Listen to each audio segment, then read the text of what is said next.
आइए अब एकदम प्रारंभ से प्रारंभ करते हैं।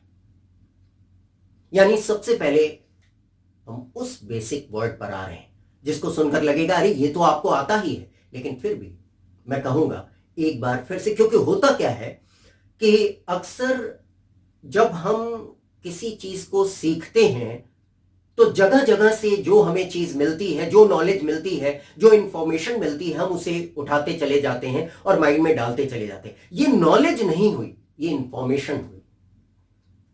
और इंफॉर्मेशन नहीं, नॉलेज का मतलब, नॉलेज और इंफॉर्मेशन में पहले आप फर्क जानिए। नॉलेज और इंफॉर्मेशन में फर्क क्या है? नॉलेज भी इंफॉर्मेशन ही है, लेकिन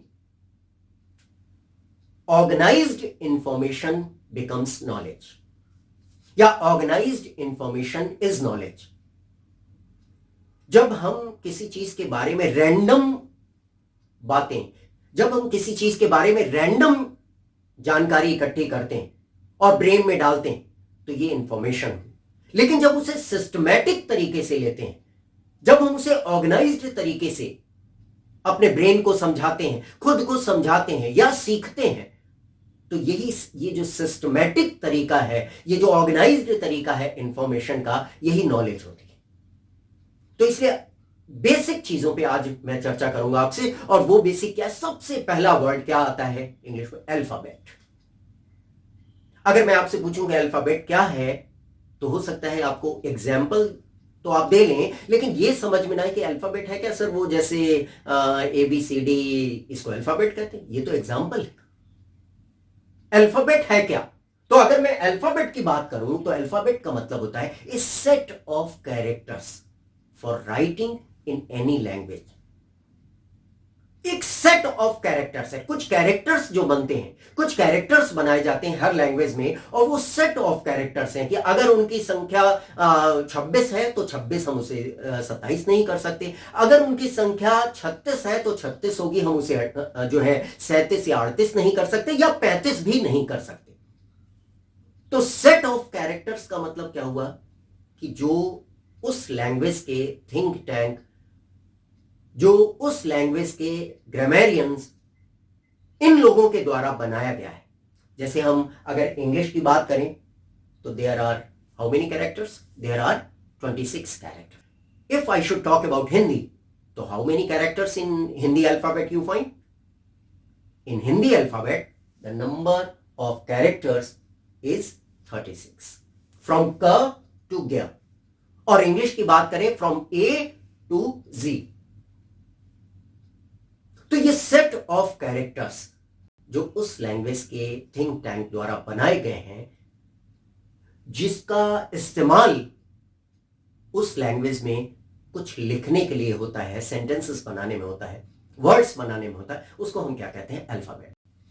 अब हम आते हैं फिर से एक और बेसिक चीज। अगर मैं बात करूं लेटर्स की, व्हाट आर लेटर्स? क्या है?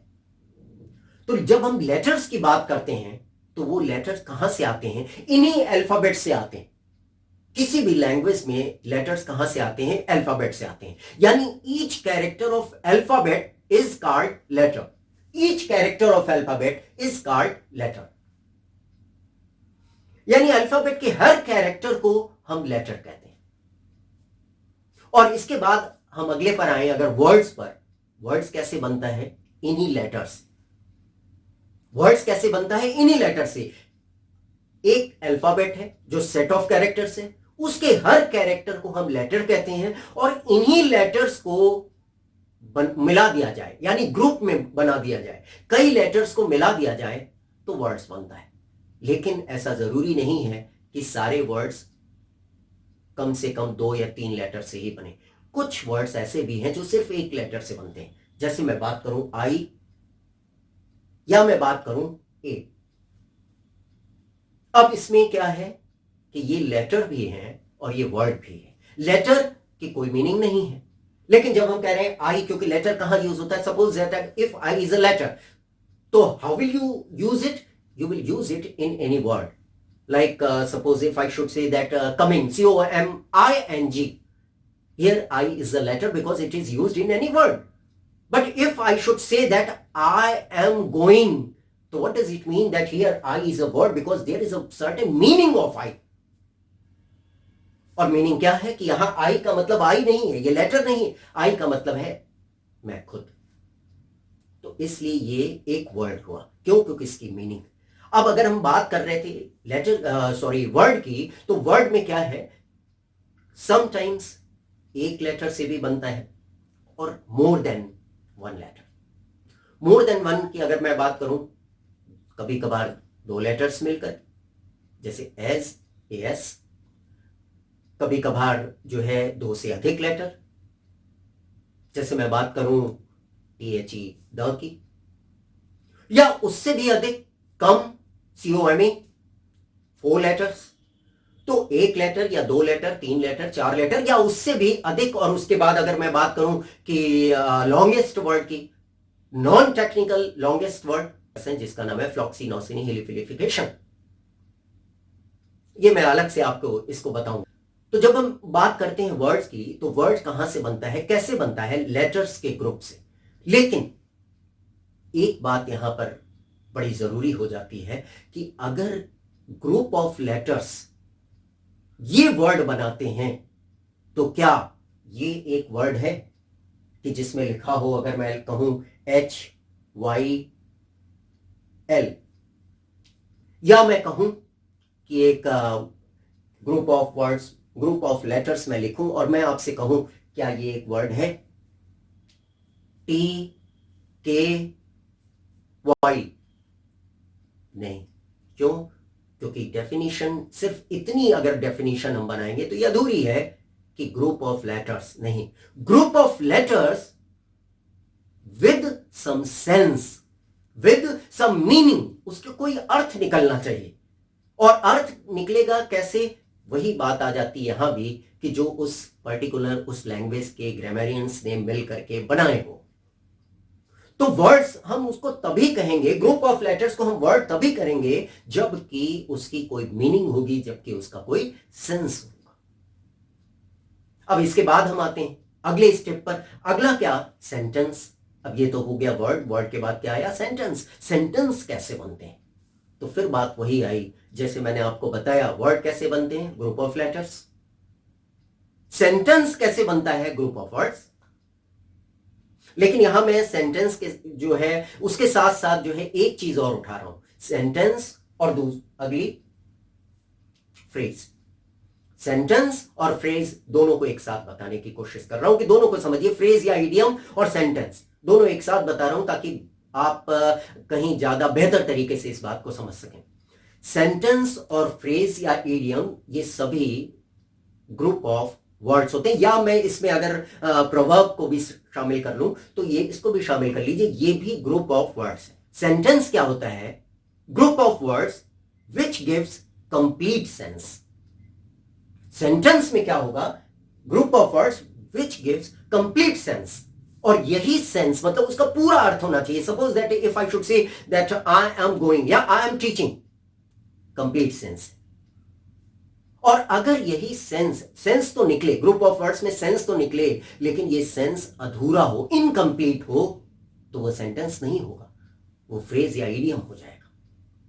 जैसे अगर मैं कहूं in the twinkling of an eye, पलक झपकते ही, एज सुन एज, जैसे ही, इसका सेंस तो है। अगर मैं कहूं in the twinkling of an eye, लेकिन इनकंप्लीट सेंस है, लग रहा है कि इसके आगे पीछे कुछ और होना चाहिए।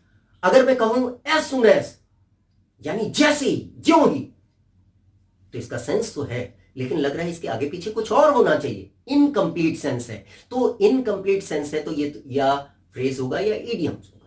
अगर कंप्लीट सेंस दे रहा है तो क्या होगा? सेंटेंस। इनकंप्लीट सेंस है तो फ्रेज या इडियम। और प्रोवर्ब की बात करें तो वो भी कंप्लीट सेंस है, प्रोवर्ब भी कंप्लीट सेंस देता है। फिर सेंटेंस अलग हो गया, प्रोवर्ब अलग हो गया, दोनों में अंतर क्या हुआ? सेंटेंस हम अपनी सुविधा के अनुसार जो हमें बात करनी है वो हम बनाते हैं, और प्रोवर्ब फिर वही बात थिंक टैंक या ग्रामरियंस के द्वारा ऑलरेडी बनाए हुए हैं। जैसे एक हिंदी का मैं एग्जांपल दूं एक प्रोवर्ब का, जिसमें हम छेड़छाड़ नहीं कर सकते, कि जैसे हिंदी में अगर मैं कहूं एक कोई प्रोवर्ब की अध जल गगरी छलकत जाए।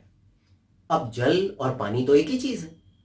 अब अगर मैं ये चाहूं या आप ये चाहें कि इसको ऐसे बोलें कि अध पानी गगरी छलकत जाए, तो you are not allowed to do this. कोई छेड़छाड़ की इजाजत नहीं है, क्योंकि प्रोवर्ब क्या है, स्ट्रक्चर्ड सेंटेंसेस है ऑलरेडी, मतलब ये बने हुए हैं। इसको हम और आप उसमें न किसी भी लैंग्वेज का, मैं इंग्लिश की बात करूं या हिंदी, उसमें हमें किसी भी तरीके का ऐसा अधिकार नहीं होता कि हम वर्ड को चेंज करें या कोई छेड़छाड़ करें। जल पानी भले एक चीज हो, लेकिन हम इसको अलग अलग नहीं कर सकते। और प्रोवर्ब भी कंप्लीट सेंस देते हैं, लेकिन प्रोवर्ब में क्या है, सेंटेंस हम खुद बना सकते हैं, और प्रोवर्ब क्या है, बने बनाए हैं, और जैसे बना हुआ है सेम वैसे ही हमें इस्तेमाल करना होता है। इसमें हम अपनी ओर से कुछ भी जोड़ या घटा नहीं सकते, या किसी वर्ड को रिप्लेस नहीं कर सकते, उसका सिनोनिम्स यूज नहीं कर सकते। हो सकता है ये आज की बात सुनने के बाद आपको लगा हो कि अरे वाह, आज तो मुझे बड़ी अच्छी बात पता चल गई, बेसिक चीजों की जानकारी होगी। लेकिन मैं फिर से आपको आगाह कर दूं, ये जानकारी थोड़े समय के लिए है बस आपके पास। बहुत जल्दी ही ये दिमाग से निकलने वाली है, बहुत जल्दी ही ये स्लिप आउट होने वाली, क्योंकि मैंने एक बात आपसे कही थी, किसी भी पढ़ी या सुनी हुई चीज का 24 घंटे के अंदर हम 82% हिस्सा भूल जाते हैं।